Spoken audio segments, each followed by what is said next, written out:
जानता था ये इख्तिदार में आकर खुद को बचाएंगे। रिफॉर्म्स के नाम पर अपने केसेस बंद करने की कोशिश की गई। इमरान खान का नैब कानून में तरमीम पर सख्त रद्द-ए-अमल। पार्टी तर्जुमानों के इजलास में कहा, खुर्रम दस्तगीर का बयान सबूत है, ये NRO लेने आए हैं, महंगाई और अवामी मसाइल तरजीह नहीं। ख्वाजा आसिफ का बयान शर्मनाक और हल्फ से इनहराफ करार। कप्तान आज शाम अहम न्यूज कॉन्फ्रेंस में सारा कच्चा चट्ठा खोलेंगे।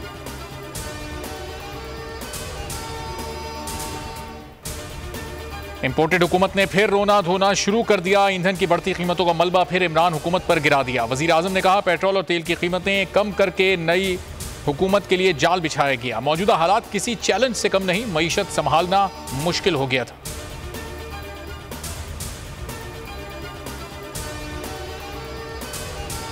मुल्क में माशी इस्तेहकाम लाने की दावेदार हुकूमत मुकम्मल तौर पर नाकाम। रुपए की मुसलसल बेकदरी जारी। इंटरबैंक में 2 रुपए 4 पैसे तक महंगा, 211 रुपए 48 पैसे पर बंद हुआ। ओपन मार्केट में 215 रुपए पर फरोख्त जारी।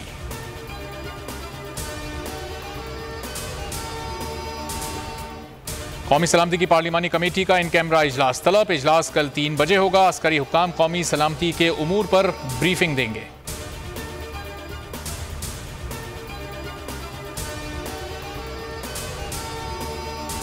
ने रात 9 बजे बंद करने से मुतालिक नया हुक्मनामा जारी। मखसूस कारोबार खोलने की इजाजत दे दी। सॉफ्टवेयर हाउस, सब्जी मंडी, बस अड्डे, एम्बुलेंस इस्तिस्ना करार। कॉल सेंटर्स और कोरियर सर्विसेज भी खुली रहेंगी। पंक्चर शॉप भी खोलने की इजाजत।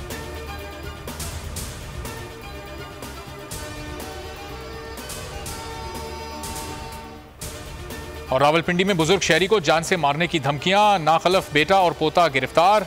कहा, बीवी, बहू, बेटे और पोते ने जान से मारने की धमकियां दी, घर से निकाल दिया।